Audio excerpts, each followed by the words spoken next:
This podcast is brought to you by the Mahwah High School Sports Talk Club. Hello, everybody. Welcome back to the Mahwah High School Sports Talk podcast. Today, you're joined by senior Nicholas Bostico, sophomore Kieran Hetzel, senior Hassan Janan, junior Chase Moskowitz, sophomore Daniel Olmash, freshman Jack Zerbub, and Mr. J. We got another great show for you guys. So, last time we were here, we were talking about the prior to the Super Bowl. Now we're back and we're talking about what happened in the Super Bowl. And let me just say, I want to say probably 6 out of the 7 people at this table are very disappointed in the result. Not me. Shut up, Chase. No, I'm proud. I'm proud. So let's just get right into this. So Patrick Mahomes leads the Kansas City Chiefs to the Kansas City Chiefs' 4th ever franchise Super Bowl and Mahomes' 3rd ever Super Bowl. The Chiefs won 25-22 in overtime, and let's just get right into it, guys. So, what were the major shocks of the Super Bowl that we saw? Kieran, why don't you start us off? I think that one of the major shocks is that half the 49ers to say that they didn't even know the overtime rule, because I can't blame them, because the last time a playoff game even went to overtime, surprisingly, was the reason why they changed the rules in the first place was that infamous Chiefs-Bills games where Mahomes just drive down the field and scored a touchdown. So yeah, I definitely think that it's weird that, because even though that they heard the referees say the rules at the beginning, they said they didn't even know the rules. Mm-hmm. So that way they went for a field goal instead of a touchdown. Yeah, definitely. I agree with you on that, because that's bogus. Because there was a huge controversy, like literally 2 years ago, on the playoff rule change. That could have been changed too. Yeah, exactly. Like, we could have still had it had that rule not been changed last year. So I definitely agree with you on that one. Chase, what do you got for us? All right. So my opinion with talking about the rules. So even if the Chiefs drove down the field, got 3 or 7 points, right? 49ers would still have a chance to get the ball. Yeah, so they deferred. They should have deferred.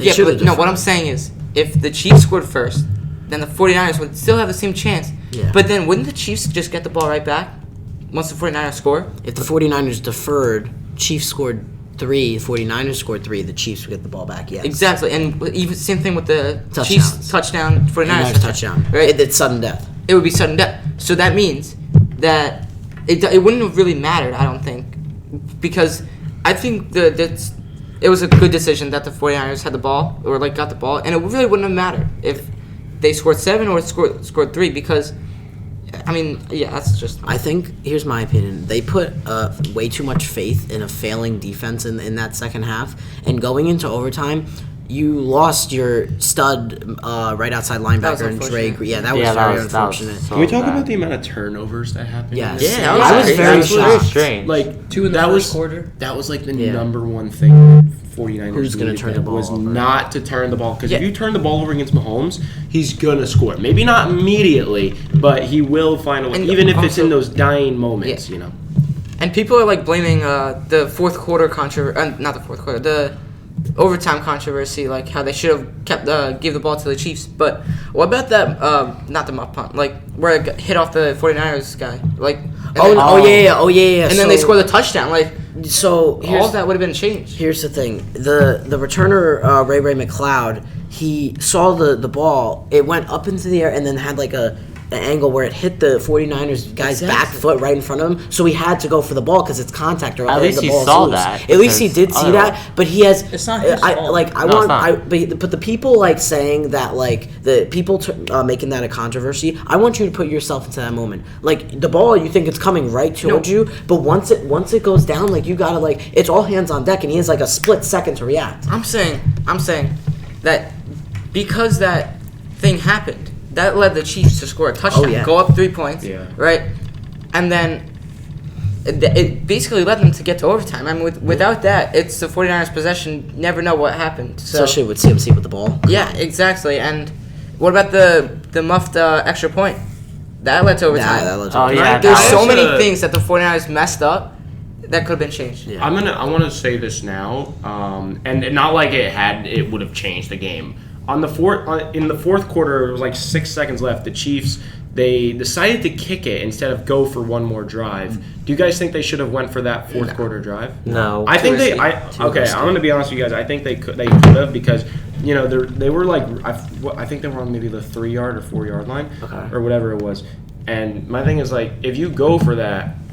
You do that, and knowing Mahomes, he could get that off in 5 seconds. Intercepted the game, and like he could have won the game right then and there. But also but it's like those were 2 results. It's either you win the game or you have 1 second to kick a field goal. So I don't know. That's just my thoughts. That's something that had my head racing a little bit. I'm gonna rebuttal that statement because like if there's 6 seconds left, Andy Reid, he's conservative as possible. Pacheco was shut down that whole game. He lost the ball, which he doesn't fumble a lot. He's an aggressive runner, and if it's first or second down, and the 49ers still have they had 2 timeouts left with like 15 seconds left, and you give the ball to Pacheco, it's another fumble. They're within the 5-yard line. Field goal wins the game. Yeah.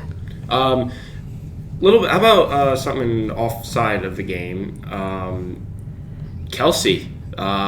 Big controversy with him. What he did to Andy Reid. Oh, dude. Oh, Oh my God. Even Jason, his brother. Do you think that's do you think he's downward his image a little bit, like with all like the talks with like him with Taylor Swift and even that, like what's everyone's thoughts on that? My thoughts are that I think his reputation's a little lower now. Like you cannot treat your coach like that. Yeah.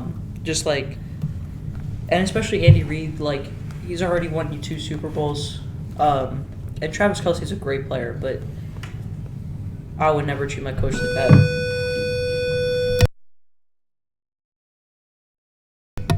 Yeah, no, that's a good statement you make. That was just it was really random too. Yeah. But as of course we see someone like that and we see all the memes that come out and Mr. J, what are your thoughts? No, I watched it over and over and over and try to read his lips and everything like that, and I just can't help to think to myself. Like, remember like Odell Beckham was acting like an idiot on the Giants and kicking things over like that? Yeah. I just feel like if it was any other player, right? If it was any other player, not the guy dating Taylor Swift, like you gotta bench that guy. Oh yeah. But on the flip side, I watched it over and over and over. I gotta give Andy Reid a lot of credit. He stood his ground. He didn't react. He didn't get mad. He didn't scream back. He didn't bench the guy. He just kind of was like, this is the Super Bowl. I'm staying focused. I'm not going to let this behemoth moron like rattle me. And he just was cooler than a cucumber. And watching it over and over again, I just give him a lot of credit for not buying into it. And it was and then they ended up winning the game. So, I think it was also a little unnecessary. Like it's the first quarter. Yeah, Relax. sure, I know. right. And then Yeah. So no, I was gonna say like, I think I'm gonna go off of his topic and like I'm gonna say, I give Andy Reid credit, but for Travis Kelce's, on his defense, it's a Super Bowl. Like it's not about like he doesn't like Andy Reid or it's not like he's mad at him. It's the Super Bowl. You're just trying to win the game. I give credit to both of them for just getting over it and winning the game. They both wanted to win. Exactly. You want to win. He doesn't care. I get the competitive aspect of it, but looking back at it, like now, Kelsey had a hell of a second half. Yeah. Amazing. Oh like, my God, yeah. 98 total yards at the end of the game with like 7 receptions, something like that. And then he only had like 1 in the first quarter. But that was before the Andy Reid incident. But I'm just happy that Andy Reid was able to withstand his ground and overall coach an incredible game. Yeah. Okay. So let's move on to some things that are a little bit aside from the Super Bowl, but are related. Let's talk about the halftime show. So why don't we actually kick this off with Hassan? Hassan, what were your thoughts on the halftime show? I was mad that Usher did not play Daddy's Home. I was honestly disappointed. Some of you might not or may or may not watch anime. Hit show JJK. A lot of people were looking forward to that, and it didn't happen. I was honestly disappointed. All right.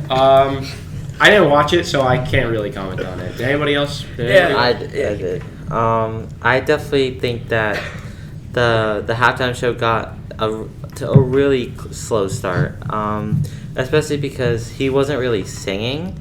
Like he was like, he just started dancing and he almost forgot to sing while the music was playing at first. And then I feel like once Alicia Keys showed up, then it started to go up from there. I'm gonna say something. When they were on the rollerblades, what was going on there? All I could see on Twitter and Instagram the next day was that Peter Griffin reel, I know. And it's just like him going around in circles on the stage with the rollerblades. I was like, what is this, man? Like, it just showed how I'm sorry for any Usher fans out there, but that show was garbage. No, I agree. Like the fact Garbage. that the fact that you It's went from terrible. a Super Bowl, the fact that you went from a Super Bowl halftime show of Eminem, Dr. Dre, That Snoop was a- Dogg, that was That's good. the best one. to like who performed last year? Rihanna. Rihanna. Exactly. Like you forgot. Rihanna was great too. They like you can't go down from there. You know, Mr. J, any thoughts? Because I know you talk about it a lot. Yeah, no, it's just the Super Bowl halftime show has just gotten progressively more just garish, and they keep trying to one up the last year's. I just want a band. Just play a band. It doesn't have to be this whole big show with taking your clothes off and being on and being on the roller skates. Like, what is that? Just I don't know. It's like too much. Moral at of the this point. story: less is more. That's what I Yes. mean. Yeah. Yeah. Like have an actual performer because you know he's not singing. You know that. Like have someone that's actually going to go out there and they're singing. They're not I'd lip-syncing. rather have that big guy Jelly Roll. Like, come on. Wait, now. for what? Like the 2018 Super Bowl? No. I'd rather Jelly Roll is the Grammy Award guy. Like, Oh. he's just big and he's got all these tats. Like that would have been more entertaining. Like, There was come this on. one guy that performed like I forgot what Super Bowl it was. I want to say it was a Super Bowl with the Rams and the Patriots. Patriots. Like it was like Travis Scott, Maroon 5, and then like some other guy like Big J or something like that. Oh, I don't yeah. know, whatever. That it was. Maroon 5 one was not good. That was No. terrible. The Travis Scott one, I thought that was hype, but then after that it just went downhill from there. Dude, even looking back, like even the J Lo and Shakira one's better than this one. Like, come on now. Yeah. All right. Honestly, dude, I would not let Usher touch my wife like that. All right, how about let's move into our next segment. Let's move into our next segment here. The Stadium Series happened this weekend. The New Jersey Devils took on the Philadelphia Flyers, and the New York Rangers took on the New York Islanders. The Devils defeated the Flyers 6-3, and the Rangers defeated the Islanders 6-5 in overtime. So, Mr. J, I know me and you were both at you were at the Devil game. I was at the Ranger game. We were. So, what were your thoughts on like just the atmosphere and everything? I love it. It was a great atmosphere. Obviously, the big thing is that it was freezing cold.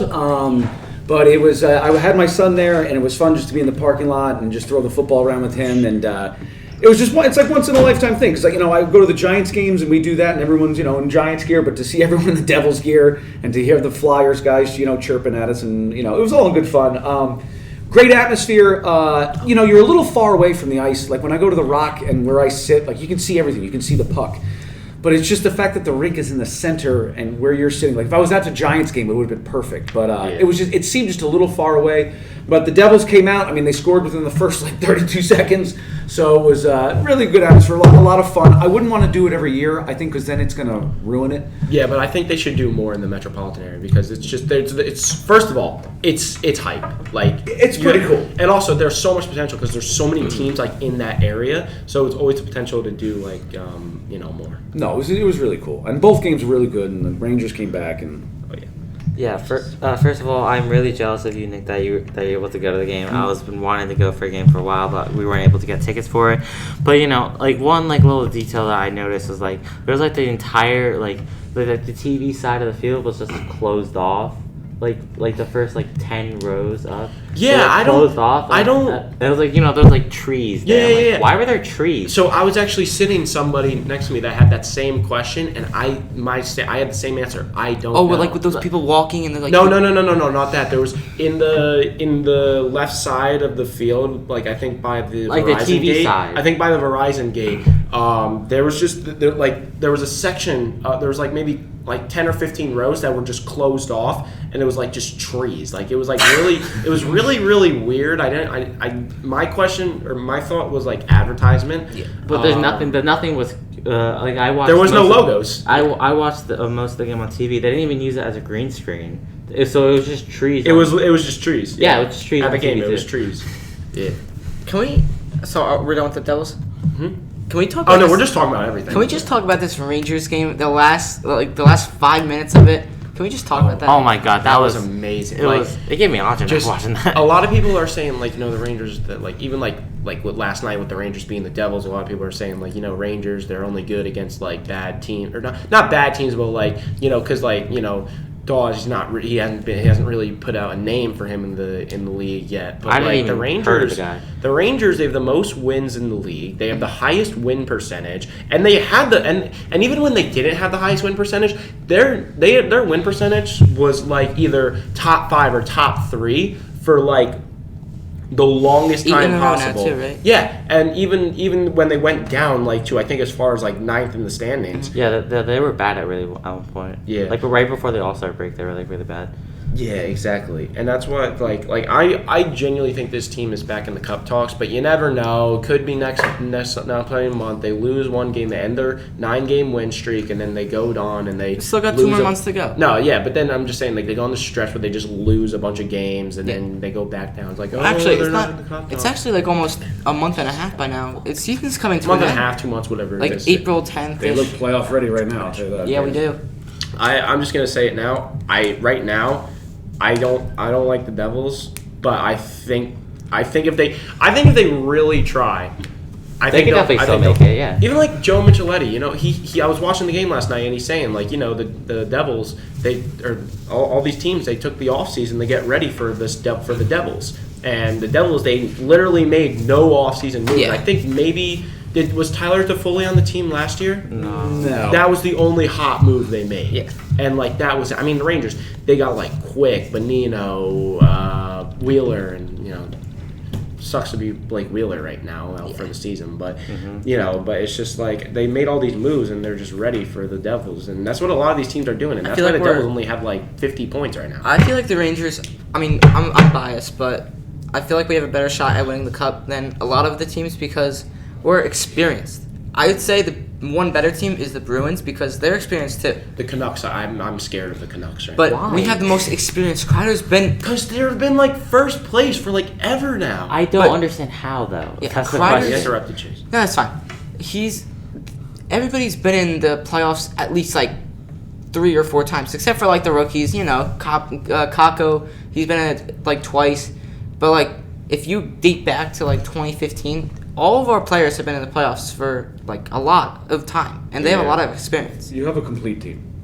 Yeah, It's, it's very, complete. very dangerous. I'm Peter very Laviolette is scared. like if we still had Gallant, we would not be the team that we are right now. Yeah. Because Laviolette actually has a system that he runs. So Gallant's like, okay, here are the lines, and you know, let's hope we win. You know? And though it worked for a while, It did. It the started teams going eventually start finding our ways, and it was there's- here, and then it just. Yeah, exactly. And like, listen, I liked Gallant, but I can see why he hasn't been with like he hasn't like stayed with a team for like a long time. Yeah. You know what I'm saying? All right. Any closing thoughts, guys? Let's go Rangers. Yeah. Let's go Devils. All right. Let's go Knicks. Thank you Yeah. guys for joining Yankees. us. We really had a blast talking about the Super Bowl, talking about the Stadium Series. Next week, we'll be back talking about trades. Possibly expect 2 podcasts next week and spring training. Definitely going to look out for that. Anyways, this has been Nick Bostico, Chase Moskowitz. Kieran Hetzel. Daniel Almash. Jags Robo. Hassan And Mr. Janan, J. and Hassan left early. But thank you. This has been Season 2, Episode 6.